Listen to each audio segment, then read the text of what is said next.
Good afternoon, everyone, and welcome back. Start with some opening comments. Early Sunday morning in Israel, the parents of Hirsch Goldberg Polin received the devastating news that they would never see their son again after he was murdered by Hamas. Like John Polin and Rachel Goldberg Polin, the families of 5 other hostages also found out on Sunday that they too had lost their loved ones forever. We grieve for all of them, and we demand justice for all of them.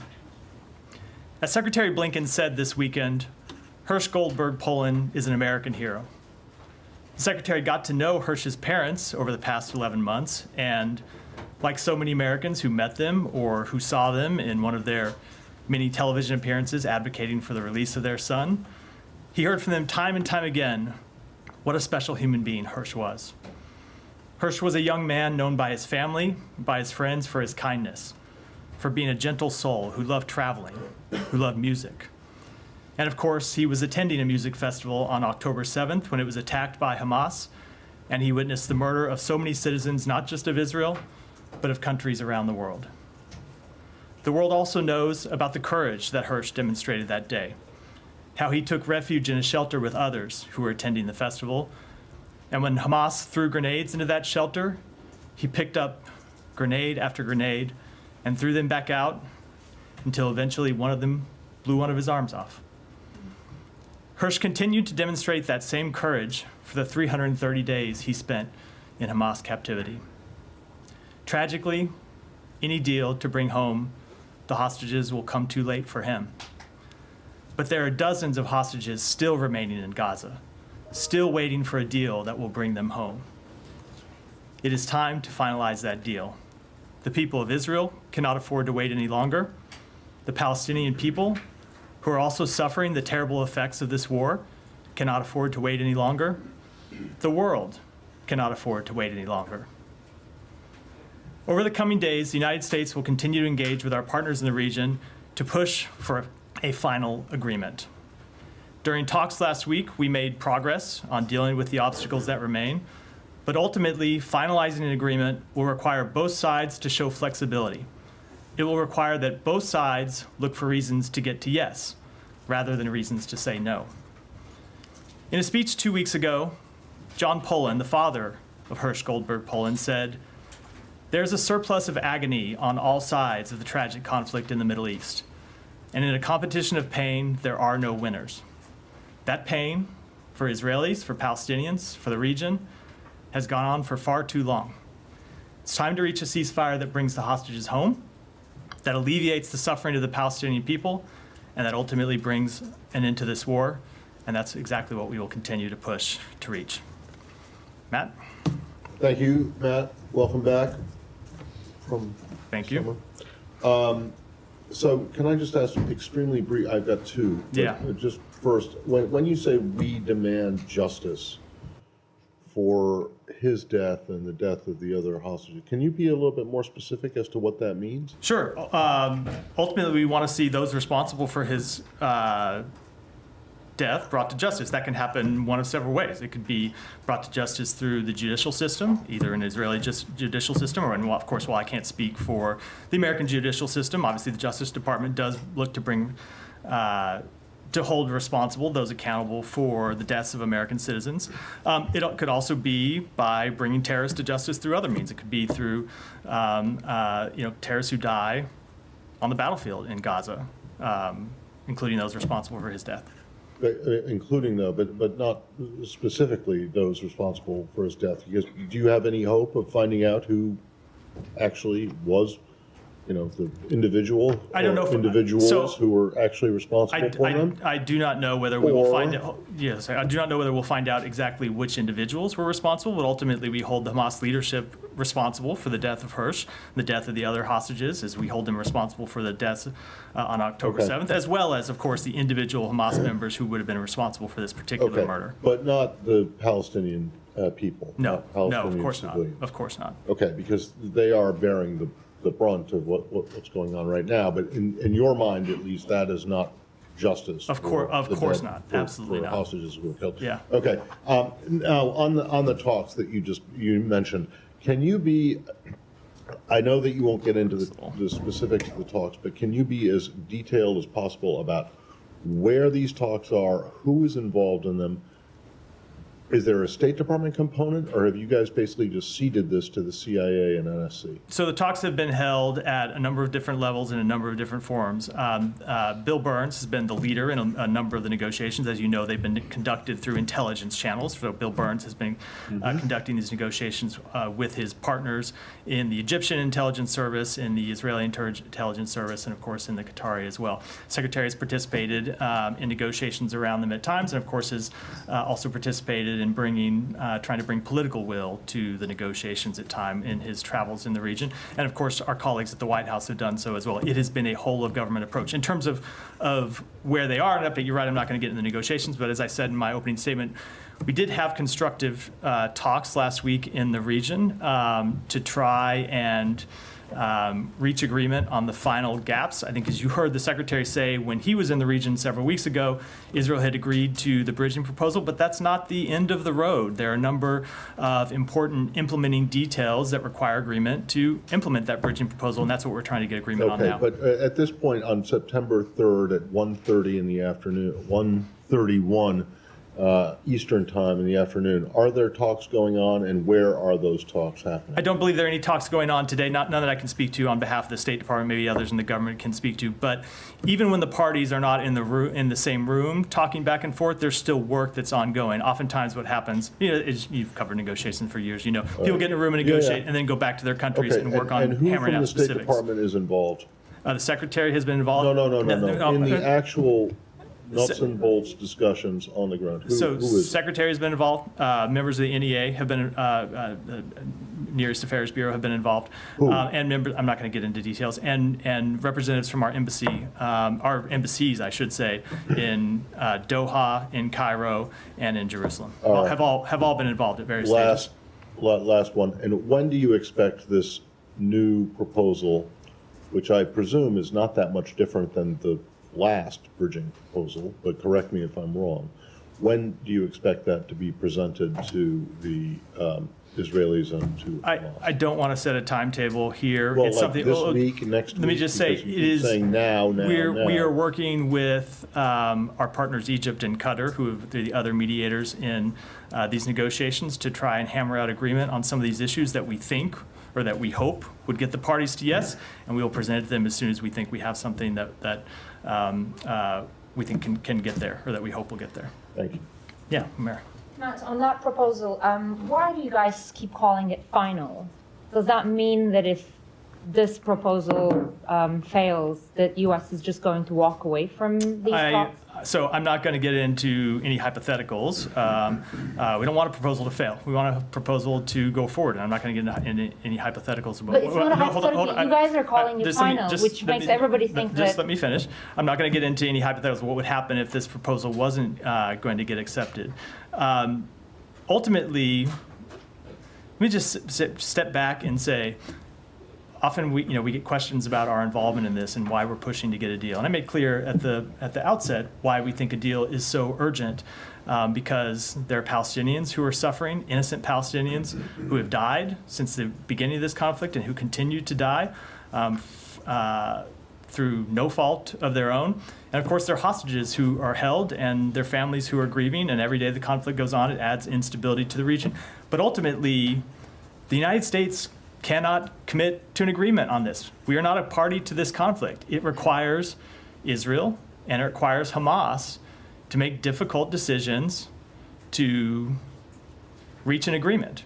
And what we will continue to do on behalf of the United States, and what we believe Qatar and Egypt will continue to do, is to impress upon those parties why an agreement is in their interest and why an agreement is in the interest of the region. But ultimately, we're not the ones that can make that decision. So are you saying that if, for whatever reason, they don't sort of show the flexibility and they don't actually take the deal, that there is a chance the United States... Okay, let me ask this way. Can you rule out that U.S. will stop efforts to achieve a ceasefire and bring the hostages back? So I just don't want... I know where you're trying to go with this, and I do respect it, Humera. I'm not trying to play games with it. I want to take this one step at a time. We are working day and night to try to get an agreement over the line, because we believe an agreement is manifestly in the interests of all the parties involved. We are going to continue to try and get an agreement over the line. We're going to work to put a proposal together with Egypt and with Qatar that we believe both parties should accept, and I will leave it at that for now. In light of what the president said over the weekend, does the U.S. government believe that Prime Minister Netanyahu also share the same level of urgency that you guys have? I will let the Prime Minister speak for himself. We obviously believe this is an urgent matter. One of the things that you heard the Secretary say last time when he was in the region was every day that goes by without an agreement, there are risks. Obviously, one of the risks is region-wide conflict that we've worked to try and avoid. Another risk is the continued loss of innocent Palestinian lives. But one of them, and he mentioned this explicitly, I know you were on the trip, is that hostages could die. And so that's why we continue to push for this urgency, why we continue to push for this deal with such urgency, and we do hope that all the parties to an agreement will share the same urgency. Okay, one final thing. Netanyahu last night reiterated again that Israel won't withdraw from the Philadelphia corridor, which is now the biggest sticking point in this. And it's also 100% at odds with what Secretary has been saying for months about, no reoccupation of Gaza. I'm particularly interested in how you guys are planning to reconcile that. So we've made it very clear, as you point out, what our principles are when it comes to an ongoing Israeli presence in Israel. We've also made clear in the proposal that an ongoing presence excuse me. And thank you, Matt. An Israeli presence. It's a first, of course, first day at the podium in a few weeks. So yes, an ongoing Israeli. Actually, we have made clear what our opinion is on an ongoing Israeli presence in Israel. We're for it, just so it wasn't technically wrong. We made very clear what we believe about the possibility of an ongoing Israeli presence in Gaza, and that we are opposed to it. I will also say that in the bridging proposal that we put forward, that the government of Israel agreed to, it did include the removal of the IDF from densely populated areas. That includes the Philadelphia corridor. Now, as I said, there are a number of details that require further negotiation to conclude how the parties will live up to their commitments under the agreement. I'm not going to negotiate in those public, but that's what we continue to discuss with the parties. Yeah. Can I just clarify one thing, Matt? When earlier today the White House denied that it was using the word final to describe any sort of proposal forthcoming from the United States, are you taking issue with that word, or are you characterizing? It was not my word; it was Humera's word, and I'm usually reluctant to take issue with Humera. Well, I mean, it was very smart. I'm aware. It was certainly not a term I used. Put it that way. Okay, so you wouldn't characterize whatever is forthcoming as a final, or take it or leave it? I said we're going to take this one day at a time, or one step at a time. Okay. On the hang-ups, it's been well reported that virtually the entire Israeli national security establishment disagrees with the Prime Minister that maintaining a presence in the Philadelphia corridor is necessary in order to forestall a resurgence of Hamas fighters. What is the U.S. position on that? Does the U.S. believe that a military presence, permanent, is necessary to forestall that, or does it agree with the defense minister and others in the national security space? So let me say a few things, which I think you'll probably find unsatisfying. Number one is that maybe I'll be wrong. Number one, we absolutely believe that it is in the interest of Israel, and it's in the interest of Palestinians in Gaza as well, that Hamas not be able to smuggle arms in across the Philadelphia corridor. That is absolutely in the interest of both parties. But we are opposed to the long-term presence of IDF troops in Gaza. We've made clear that we are opposed to the reoccupation of Gaza. That said, when it comes to the actual details, I'm not going to get into them here. I think you can understand, because this remains the subject of negotiation, how we would get from the proposal that the president put on the table, that the president made public, and through the final stages that we hope that we are in now. It just wouldn't be appropriate for me to discuss those details publicly. I don't mean it as a political question. I just mean it empirically. Like, do you believe the job can be done in the way that the national security establishment in Israel does? I fully understand the question. I just don't think it's important. It is wise or helpful for me to get into those details publicly now. Okay, to follow up on Matt's line of questioning about Hamas leaders being brought to justice, I mean, the president said that Hamas leaders will pay for their crimes. You've walked through what that might look like, but when might that happen, considering you need Hamas's leadership sign off on a potential hostage and ceasefire deal in the near term? So when do you expect this justice and this payment for crimes to be delivered? I'm not going to put a timetable on it, but I think the United States has shown that we have a long memory when it comes to bringing to justice those responsible for the death of American citizens. Okay. Has the U.S. entertained in any serious way a unilateral agreement with Hamas in order to secure the release of American hostages still being held? Our entire focus has been on securing an agreement to get home all the hostages. That, of course, includes the American hostages. Our first priority is always the safety and security of American citizens overseas. That's true when it comes to these hostage negotiations as well. And we are focused on a deal that would bring them home along with all the other American hostages. So there's no consideration being given to a sort of unilateral? We are working on a deal to get all of them home. Okay, I have one more question on the UK's decision to suspend some arms shipments Go ahead. to Israel. Has that, You can have 8 questions. I'm sorry, we've all been gone for a while, fair, we haven't fair. been briefing a lot. Has that changed the U.S.'s position on whether international humanitarian rights have been violated in Israel? Is the U.S. rethinking any of its arms exports? No, this is a decision that the United Kingdom made based on its assessment under its own laws. We have our assessments that are ongoing when it comes to looking at possible violations of international humanitarian law, and those continue to be ongoing. Okay, the last we heard of those publicly was in April with the National Security Memorandum. There's been no update since April about the U.S.'s visibility into use of U.S. weapons. No, there continue to be a number of cases that are under review. As you know, it's an ongoing conflict. Oftentimes, when it comes to looking at specific cases, there are differing accounts that we have to sift through to try to gather information about actually what happened. There are, as I said, a number of incidents that are under review, and those remain under review. I don't have any update on them. Thank you. Sean? Maybe I'll go on another line of question. When it comes to the UK decision, has the US had discussions with the UK before they came to this decision? What was the US standpoint? We did. They notified us of the decision, and that was basically the extent of the conversation. How does the US feel about it? Is it? The United Kingdom's a sovereign country. It's a decision for them to make ultimately. I mean, obviously, in Israel, they've criticized this. I mean, how do you see this as part of the international pressure in some sort? A message to the Israelis? I don't. I take the foreign minister, someone with whom the secretary has a long relationship, has worked with very closely, at his word. He said this was a legal decision. They had a legal framework that they needed to apply. They applied that legal framework, and it led them to this decision. And it's of course appropriate for them to make their own legal judgments based on their system and their laws. But again, I mean, does this indicate that there could be? You say it's their own independent decision, but could they be onto something? I mean, is this something that could inform potentially how the U.S. would think in the future? No, I think you have to remember that these are different countries with different laws, different systems, and But so the same situation. Same situation, but you apply the facts based on your own legal systems. They came to this conclusion. We have reviews that are ongoing. I don't want to prejudge what those reviews will conclude, but we are looking at a number of possible violations of international humanitarian law, and we'll make our own assessments based on our own review of the facts and our own judgments on our law as well as international humanitarian law. Let me just go back to one other thing that you mentioned. You said a couple of times flexibility is necessary in reaching this.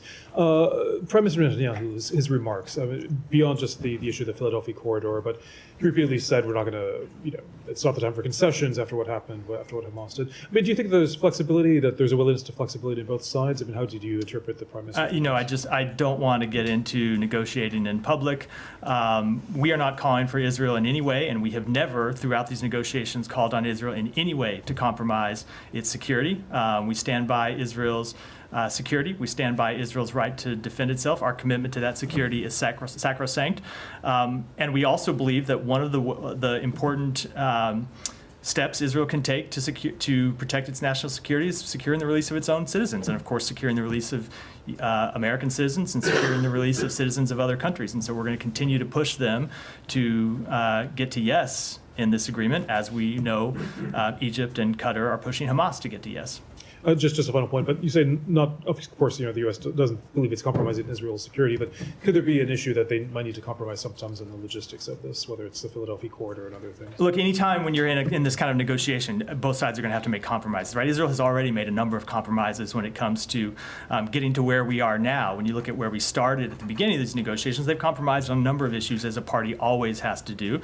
And obviously, when you get to the final stages, some of the toughest decisions are left for the end, and they're going to have to make tough decisions on those. But we believe there's a way they can do that returns hostages home and protects Israel's security. Can you put out a list at some point of what the compromises Israel has made, specifically what those compromises are? I think it's tough to do in the middle of a negotiation. No, but maybe prior to this. Well after the fact. No. No. I mean, I'm talking about over the past 11 months. So in the context of Are the you talking about negotiation, I was compromises talking in terms of allowing humanitarian aid? I was talking about in the context of the ceasefire negotiations and the final deal. There are a number of Okay. places in which they've made compromises. Can I just expand off of Olivia's question for 1 second with regard to wanting Hamas to pay for the death of the hostages? Can you just help us understand, without getting into specific plans, the sequencing that the U.S. envisions happening here? Do you hope for Hamas to pay first, or do you hope for a deal to come to fruition first? So it's a difficult question to answer. We want to see a deal as soon as possible, but our call for justice for the leaders of Hamas did not start on Saturday. It started on October 7th, right? So we have been calling for the leaders of Hamas and those responsible for the crimes of October 7th to be brought to justice since October 7th. Now we will add to the list of particulars the death of an American citizen, which the world found out about Sunday morning in Israel, Saturday night here. But we have been calling for Hamas leaders and anyone responsible for acts of terrorism to be brought to justice since October 7th, and of course, in other cases, well before October 7th. So essentially, you're pursuing both of those goals, and whichever one comes to fruition first is the one you'll go with? They are. I think it's a mistake to think of them on like parallel tracks. We have long called for Hamas to be brought to justice. That continues to be an overwhelming priority of the United States. I think it should be an overwhelming priority of the world to see Hamas Sure, brought but to the U.S. justice. hasn't At put the same- boots on the ground at the same- in Gaza to go after any of those Let me say it this way. leaders. Look, if the leadership of Hamas was not in place, you'd have an easier time getting to a ceasefire, I think, if Hamas was not in place at Gaza at all. That's not the reality we face, so we have to face this reality where we, at the same time, we want to bring the leaders of Hamas to justice. We are also trying to pursue a ceasefire because they're the ones, of course, who are the terrorist organization in Gaza that continues to hold American citizens and others hostages. So after this weekend, though, it is striking that you guys have repeatedly, talked about bringing Hamas to justice and making Hamas pay in recent days. Is there any change in the way that you pursue that goal? Would the U.S. consider giving any more resources to Israel to accomplish that goal, or putting any boots on the ground, anything like that? No, there's been no change to our strategy. And then to the Philadelphia corridor, just for a second, it's obviously a central sticking point. Does it have to be part of the next proposal? Has Hamas been very clear that without an agreement on the presence in the Philadelphia corridor, nothing can go ahead, or could you guys consider leaving that out of something? I'm just not going to get into that level of detail from the podium. Okay, final question for me. U.S. elections coming up. Have you seen any indication that either side, Israel or Hamas, are looking to those elections and factoring into the way that they approach these talks? Not that I'm aware of, no.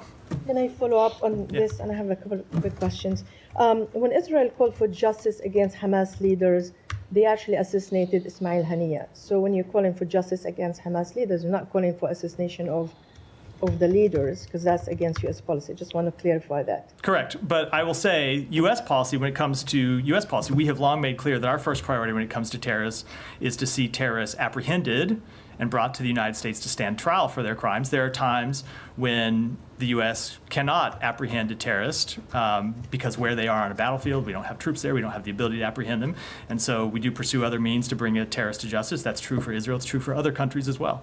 Okay. Well, I guess that's the same with Bin Laden. That's probably what you're referring Correct. to. And Okay. many others over the years. Okay. The secretary has been to the region 9 times. Can you tell us what went wrong in his understanding or in the party's understanding of why this agreement could not be reached? Till we're talking now on whether we're using the word final or not. What happened? So I don't think there's anything that happened. As the secretary said when he was there, Israel had agreed to the bridging proposal. We still need Hamas to agree to the bridging proposal. But as I said, I think in response to Humaira's question, maybe it was Matt's, the bridging proposal wasn't the end of the road. As he made clear when he was there were a number of implementing details that we needed to reach agreement on to ensure that the parties would adhere to their commitments under the bridging proposal. And we continue to work to get agreement on all those and ultimately to put a proposal forward that we hope can bring the parties to agreement. Hamas spokesman said that they've been given instruction that if an Israeli military operation is conducted to release hostages, they've been given instruction. So I assume is to kill them. So this is as a result of the operation that the Israeli did in June that resulted in the release of 3 hostages and the killing of 200 Palestinians. Do you believe, the administration believe, that hostages can be released in any other way but negotiation? Sure, hostages can be rescued. Israel has rescued hostages, in the same way the United States has rescued hostages, not in Gaza, but other places around the world, and other hostages have been rescued. So it's not to rule out the possibility of hostage rescues. They can take place. But we have always been clear that it would not be possible to rescue all of the hostages, both because of Hamas's depravity and because just the sheer task of trying to find those hostages and successfully rescue them would prove something that would be too much for Israel, for any country. So we have always been clear that the path to bringing those hostages home and reuniting them with their families was at the negotiating table, not just by rescuing them. I also can't let the moment to pass just to comment on that reported order from Hamas. Sometimes we talk about the negotiations between Israel and Hamas and talk about them as two, and people think about them as two equal parties. They obviously are the two parties to these negotiations, but I think when you see an order like that, it shows just what a depraved group we are dealing with in Hamas when they make clear that they will execute innocent human beings rather than let them be rescued. People who, in many cases, aren't even citizens of Israel. Recall that there are citizens of other countries who continue to be held, countries with whom Hamas supposedly has no complaint, and Hamas's position is that it will execute those hostages rather than let them be released. I think that shows what a depraved organization Hamas actually is. One last final question. Yesterday, Netanyahu showed a map when he talked about the Philadelphia corridor. It has no West Bank, it has nothing on it. Is this kind of normal that he shows a map with just Israel on it? There's no Palestinian existence? I'm not going to comment on the... I'm just saying, is that normal for you? So I'm not going to comment on the Prime Minister's press conference. We have been quite clear about our position when it comes to Gaza, when it comes to the West Bank, when it comes ultimately to a two-state solution. Yeah. Thank you. BBC News. Welcome. Thank you. Just to go back to the UK's decision to limit arms sales to Israel, Prime Minister Netanyahu says that it will embolden Hamas. I wondered what the US's position on that was. And also, if you could just give a little bit more insight into why the US disagrees with the UK's position. So it's not that we disagree with the UK position, it's that the UK makes an assessment based on their legal framework, as is appropriate for them to do. We make an assessment based on our own legal frameworks and looking at, in many cases, the same facts. But we have processes that are still ongoing and incidents that still remain under review. When it comes to assessing the decision, again, I'm not going to comment on what the Prime Minister says. Both of these countries are allies of the United States. The United Kingdom is an ally of the United States, and we respect the work that they do. Sorry, just to be clear, You said that not that we would disagree with UK's assessment.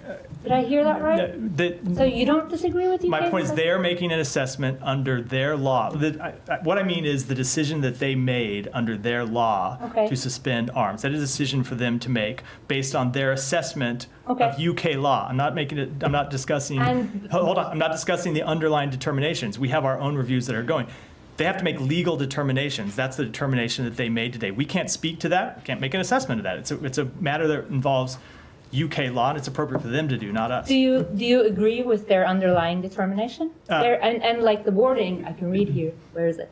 That it says I can't find it anywhere. It talks about a risk. So that determination is subject or is pertains to a standard under UK law, and the United States is not going to make an assessment under a UK standard. It's not appropriate for us to do But so. Matt, In the same way, we wouldn't expect the UK to apply a US standard in making their determinations. They have made their determination based on UK law.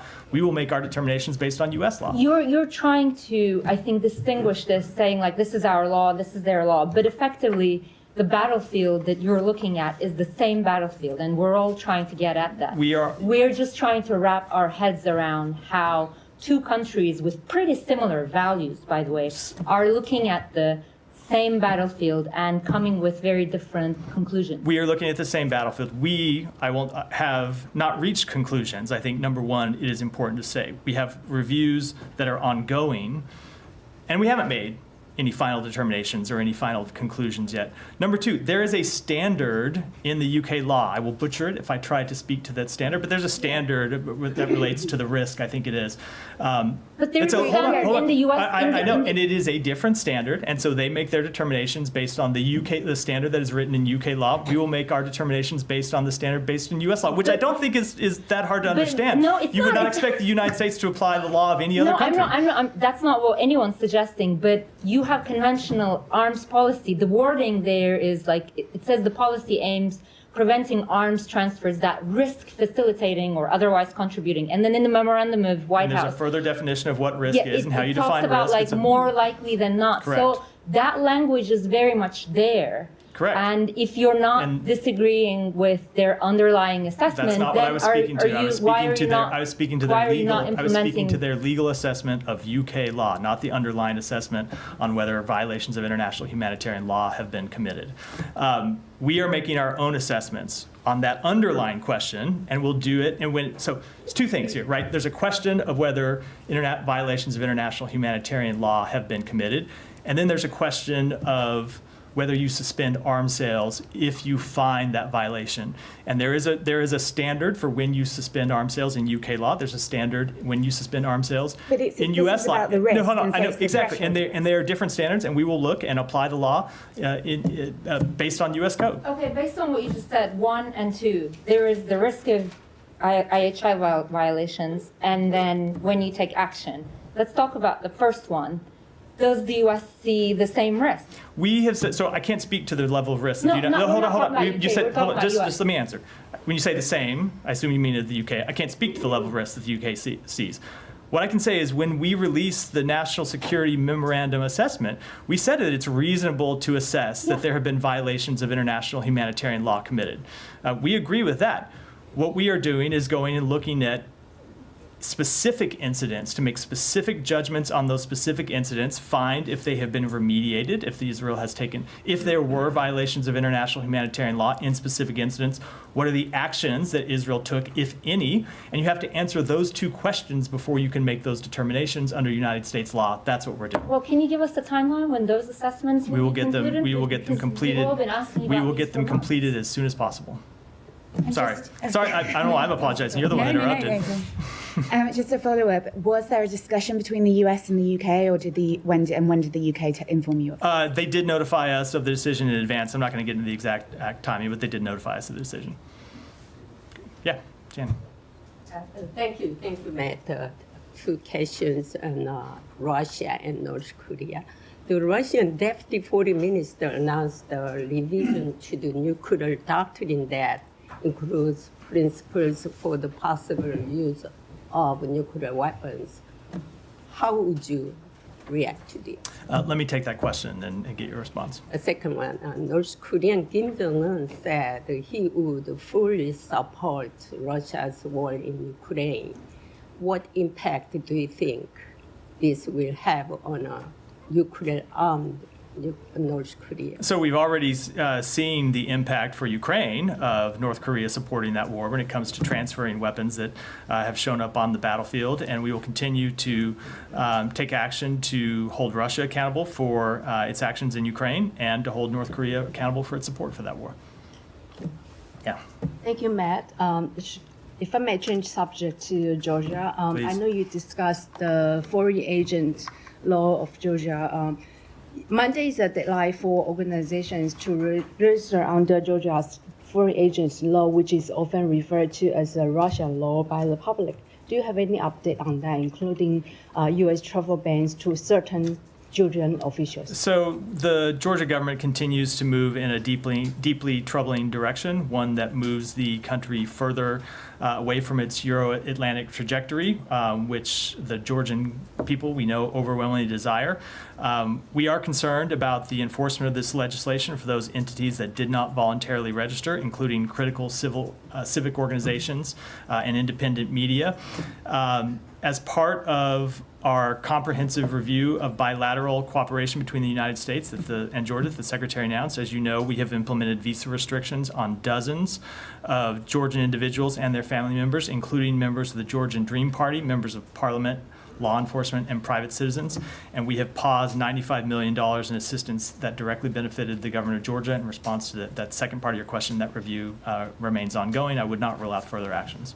And on U.S. relations to China, National Security Advisor Jake Sullivan has returned from last week's talk in China, and leaders from the two countries are expected to have phone call in coming weeks, followed by face-to-face talks. Can you talk about the top items on State Department's agenda regarding the U.S.-China relationship, and then can you give us an idea of high-level communications between the two countries, officials from the two countries, look like in September? Yeah, so in terms of issues that will make progress on, there's one overarching issue, and that is ensuring that the relationship between the United States and China, which is probably the most consequential relationship in the world, does not veer from competition into conflict. And that's why the diplomacy that we have been conducting under the President's leadership has been so critical to making sure that where there are areas of differences, we openly discuss those differences and make sure we at least understand where the other one's coming from, even if we can't reach agreement.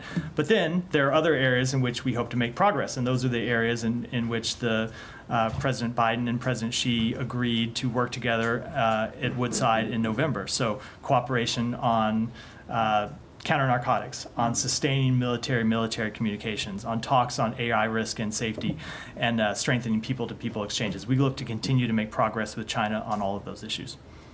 Related? Yeah. Thanks, Matt. Given what you just said about U.S.-China relations, over the weekend, the Pacific Island Forum removed a version of its communique that referred to Taiwan as a developing partner, which was based on a 1992 agreement allowing Taiwan to play a role in that entity leaders meeting. Now, under pressure from China, that line, reference to Taiwan as a developing partner, was removed from their communique, and a new one has been reposted. I was wondering if the State Department has any, if you have any comments on that. So I won't speak to the decision, to that decision, but of course, our One China policy has not changed. Are you aware if National Security Advisor Jake Sullivan brought this up in his meeting with last week? So as always, I will let the White House speak to meetings that the National Security Advisor had. Alex. Thank you. Going back to Ukraine, White House shared some reaction to today's Poltava strike, which is, one of a number of strikes throughout the past week.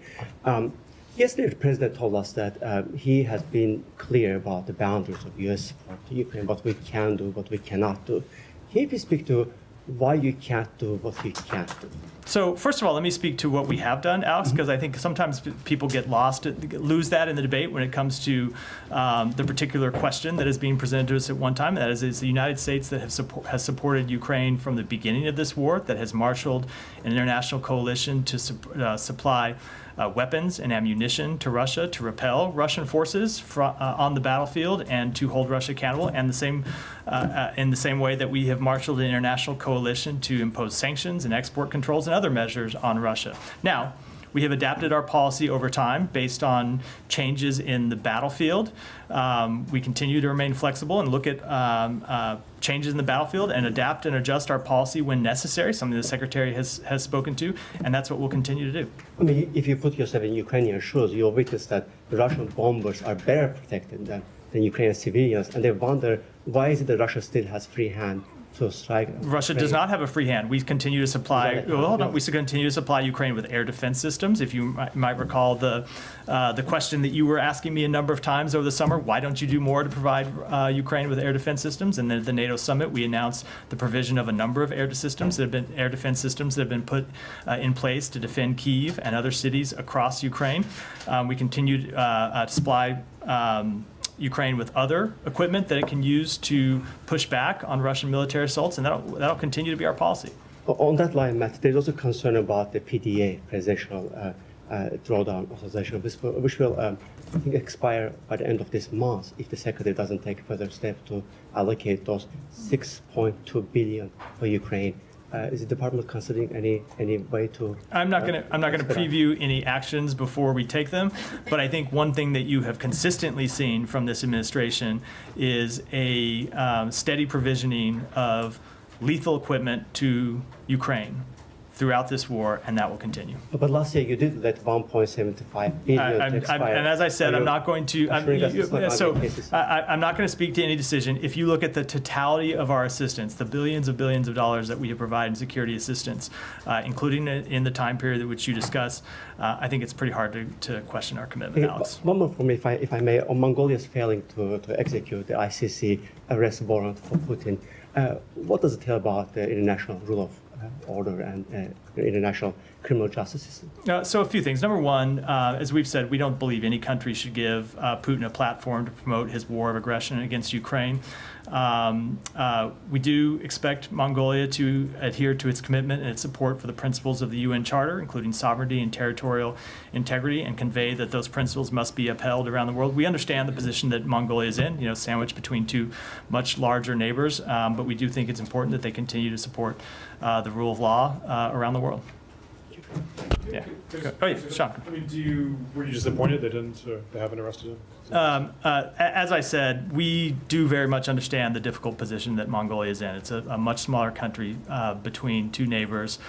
We look to continue to support Mongolia, but we do think it's important that they uphold their international obligations, and it's important that if they do communicate with Russia, that they make clear that they support Ukraine's territorial integrity and sovereignty.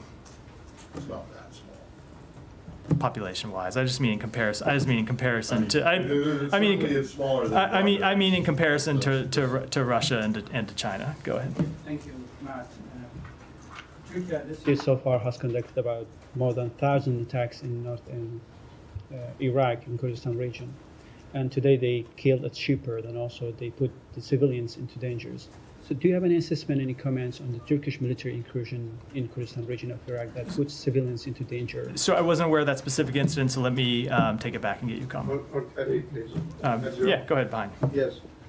According to reports, Turkey will be the first NATO member country to request membership of the BRICS, the economic bloc that the leaders are Mr. Putin and the president of China. I wanted to know if you have any comment on this. I'm not going to comment on on those reports, other than to say that Turkey continues to be an important ally to the United States that we work with whom we work on a number of issues. Thank you, sir. The U.S. ambassador to Pakistan, Donald Blum, met with the Foreign Minister Ishaq Dar, and the focus of the discussion was Afghanistan and region security. We heard that recently we have seen deadliest terrorist attacks. More than 70 people were killed, and we heard in that meeting Pakistan asked for U.S. help to defeat these terror networks. Any comments? So the United States strongly condemns last week's deadly attacks that targeted security officials and civilians, including the murder of 23 innocent civilians in Musa Khel. The Pakistani people have suffered greatly at the hands of violent extremist terrorists, and our hearts go out to the families and loved ones of those killed. The United States and Pakistan have a shared interest in combating threats to regional security, and we will continue to stand shoulder to shoulder with Pakistan in its fight against terrorism. So Iran has warned Pakistan with the final notice to complete the gas pipeline project or possibly face $18 billion in fine. Despite its domestic energy needs, Pakistan is also under pressure from the U.S. To not move forward with that project or face sanctions.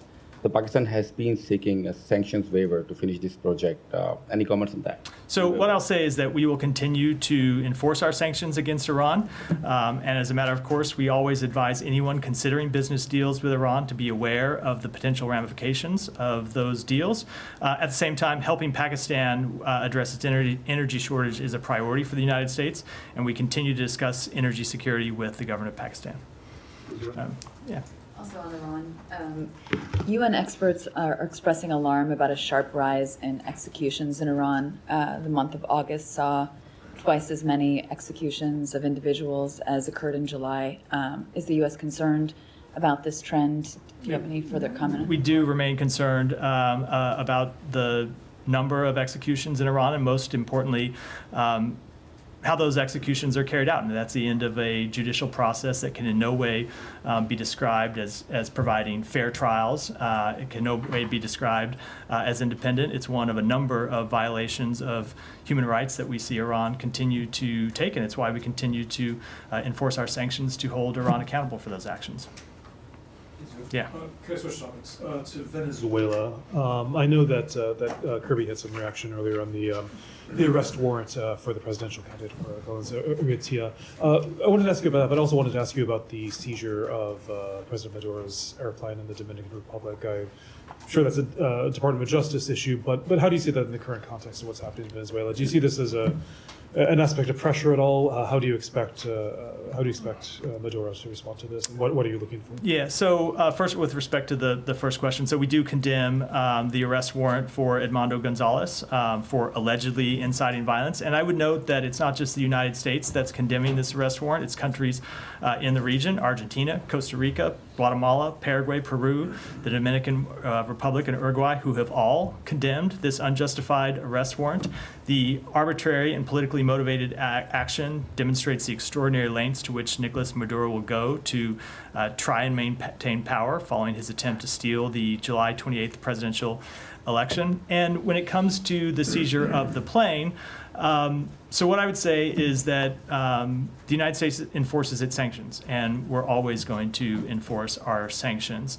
And so I would look at this less related to the election itself and more about the consequences that Maduro needs to continue to feel for his illegitimate and repressive anti-democratic actions. So those are actions for which he has been sanctioned. I'm not talking about with respect to the election, that we have sanctioned him over the years.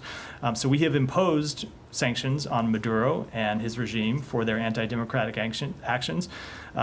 Those long predate his most recent anti-democratic action, and we will continue to enforce those sanctions. I know one of the lines that the State Department, the Treasury Department always have: the sanctions need not be permanent. I mean, in this case, what if he wants his plane back? I mean, what? I'll let the Treasury Department and the Justice Department speak to the specifics. Okay, but in terms of this, if it is an aspect of pressure, if it's specifically for the election or not, I mean, what are you looking for him to do? I mean, are there actions he could take to, if it's? So I will say, when it comes to there's two ways to answer the question. One is to look at all of the various actions over the years for which we have sanctioned the Maduro regime and Maduro himself, and we would look to see him reverse those actions. But when you look at the most acute issue, obviously it's his attempt to steal the presidential election. So there are a number of things that we have called on him to do: to stop cracking down on dissent, to release the actual tally sheets, which he still has not done, and to get Venezuela back on its democratic path, something we have called for him to do. He has not shown a willingness to do so. And so in coordination with our partners, we are considering a range of options to demonstrate to Maduro and his representatives that their illegitimate and repressive actions in Venezuela have consequences. Sure. Just very briefly, I don't know if you have anything on this because it happened quite recently, but in Uganda, the opposition leader, Bobby Wine, says he was shot and that he's saying the Museveni government is to blame. Do you have any commentary whether you think this is accurate? Any comments? So I did see those reports just before I came out here a few minutes before. We are concerned that violence against opposition voices means the democratic space continues to shrink in Uganda. Respect for freedom of peaceful assembly and allowing political parties to operate freely are fundamental values of democratic societies. There is no place for harassment of opposition voices. The harassment of opposition voices and continued human rights abuses damage prospects for Ugandan progress and its partnership with the international community. And with that, we'll wrap for today, everyone. All right, sorry, everyone. Went a little long today. Thanks.